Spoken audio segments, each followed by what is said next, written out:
কবিতাটো শুদ্ধ উচ্চাৰণেৰে পঢ়া, এইটো কবিতাটো পঢ়িব লাগিব। আৰু 2 নম্বৰ দিছে যে কবিতাটো আবৃত্তি কৰা, কবিতাটো আবৃত্তি কৰিলে হৈ যাব। এতিয়া আমাক 3 নম্বৰ দিছে, এইবিলাক তোমালোকৰ পৰীক্ষাত আহিব। 3 নম্বৰ কৈছে যে কোৱা আৰু লিখা। ক নম্বৰ যে কবিতাটোৰ মতে আকাশত চাং কোনে পাতে? আমি উত্তৰ কৰিম কবিতাটোৰ মতে আকাশত চাং নপতা ফুকনে পাতে। খ নম্বৰ প্ৰশ্ন আহুকাণে পহুকাণে মানে কি? আমি উত্তৰ কৰিম আহুকাণে পহুকাণে মানে হ'ল আৰ তাৰ পৰা ঘুনুক ঘানাককৈ। গ নম্বৰ প্ৰশ্ন ঘিটমিট আন্ধাৰত কি দেখে? আমি উত্তৰ কৰিম ঘিটমিট আন্ধাৰত ভূত দেখে। এতিয়া ঘ নম্বৰ প্ৰশ্ন দিছে যে কোনবোৰ লোকে বৰ ভয় খায়? আমি উত্তৰ কৰিম অলপ ধতুৱা লোকে বৰ ভয় খায়। 9 নম্বৰ প্ৰশ্ন কবিয়ে কাক বুদ্ধিত টকনা বুলি কৈছে? আমি উত্তৰ কৰিম কবিয়ে ফকৰা যোজনা নজনা নিশিকা লোকবিলাকক বুদ্ধিত টকনা বুলি কৈছে। 4 নম্বৰ কৈছে যে পাঠৰ আলমত চমুকৈ লিখা। ক নম্বৰ প্ৰশ্ন দিছে যে মৈত উঠিলে সহজে কাক নমাব নোৱাৰি? আমি উত্তৰ কৰিম মৈত উঠিলে সহজে অকৰাক নমাব নোৱাৰি।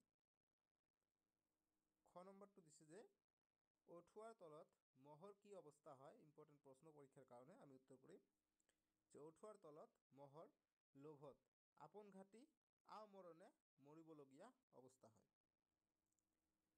গ নম্বৰ প্ৰশ্ন দিছে যে ফকৰা যোজনা নাজানিলে বা নিশিকিলে কি হয়? আমি উত্তৰ কৰিম ফকৰা যোজনা হ'ল ভাষাৰ অলংকাৰ। ইয়াক প্ৰয়োগ কৰিলে ভাষা সুন্দৰ ৰসাল হয়।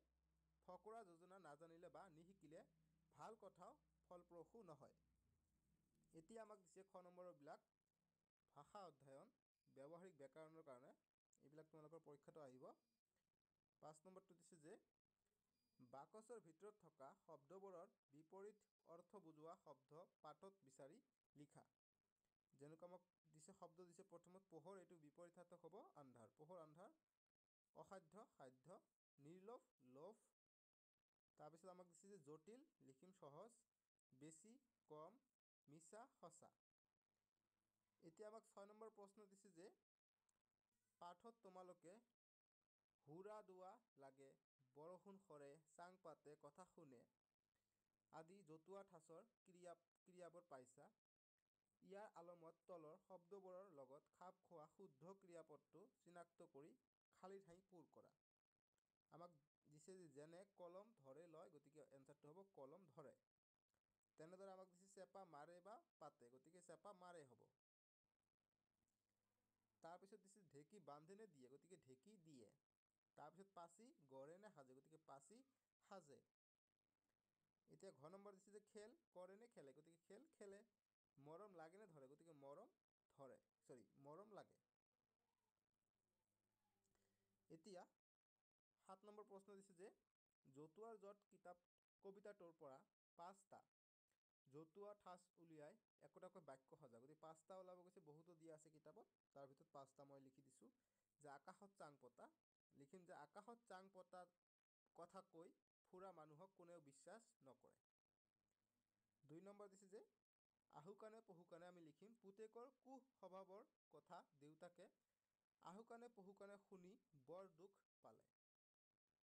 3 নম্বৰ কৈছে যে আলাসৰ লাৰু, লিখিম যে ঘৰখনৰ একেজনী ছোৱালীৰ কাৰণে তাই সকলোৰে আলাসৰ লাৰু হৈ পৰিছে। 4 নম্বৰ আটম টকাৰী, লিখিম যে সুগৃহিণীয়ে একোখন ঘৰ বৰ আটম টকাৰীকৈ সজাই পৰাই ৰাখে। তাৰপিছত 5 নম্বৰ দিছে যে গাই বাইছা, লিখিম নিজৰ দোষ ক্ষমা কৰিবলৈ সমাজৰ মানুহৰ ওচৰত গাই বাইছা। এতিয়া আমাক 8 নম্বৰ কৈছে যে এটা শব্দত প্ৰকাশ কৰা। 1 নম্বৰ যে আনৰ ভাল দেখিব নোৱাৰা, লিখিম চকু চৰহা। এইবিলাক পৰীক্ষাত কিন্তু আহিব, এটা শব্দত প্ৰকাশ কৰা। আনৰ ভাল দেখিব নোৱাৰা চকু চৰহা বুলি কওঁ। তাৰপিছত ঘুনুক ঘানাককৈ যি কথা শুনা যায়, লিখিম এইটো আহুকাণে পহুকাণে। তাৰপিছত 3 নম্বৰ যে যিজন মাক দেউতাক মৰম কৰে, এইটো হ'ব আলাসৰ লাৰু। আলাসৰ লাৰু মানে অতি মৰমৰ। তাৰপিছত 4 নম্বৰ যে যি নিয়ম মতে খৰচ কৰে, লিখিম মিতব্যয়ী। এতিয়া 9 নম্বৰ দিছে আমাক যে জতুৱা ঠাঁচৰ অৰ্থ জানো আহা। এইবিলাক অৰ্থ জানিবলৈ দিছে, যেনেকৈ জতুৱা ঠাঁচ দিছে ইফালে দিছে অৰ্থ যে কুন্দত কটা মানে হৈছে ধুনীয়া বা নিতপাল। ইম্পৰ্টেণ্ট বস্তু এইটো। কুন্দত কটা মানে ধুনীয়া বা নিপটল। তাৰপিছত খোলাকটিৰ তাল মানে হ'ব কোনো কামত নহা। তাৰপিছত চুঙাৰ বাদুলি লিখিম যে সংসাৰৰ বিষয়ে একো নজনা লোক বা অনভিজ্ঞ। কথা চহকী লিখিম বেছিকৈ কথা কোৱা। তাৰপিছত বুকুৰ কুটুম অতি আপোনজন। তাৰপিছত দিছে ঘৰ গুনা লিখিম সদায় ঘৰতে থাকি ভাল পোৱা বা নিজ ঘৰ এৰি আন ঠাইলৈ নোযোৱা। তাৰপিছত দিছে বগলী ভকত লিখিম, এইটোৰ অৰ্থ হ'ব ভণ্ড। এতিয়া আমাক দিছে গ নম্বৰ জ্ঞান সম্প্ৰসাৰণ। চ' পঢ়ো আহা 10 নম্বৰ তোমালোকৰ এইবিলাক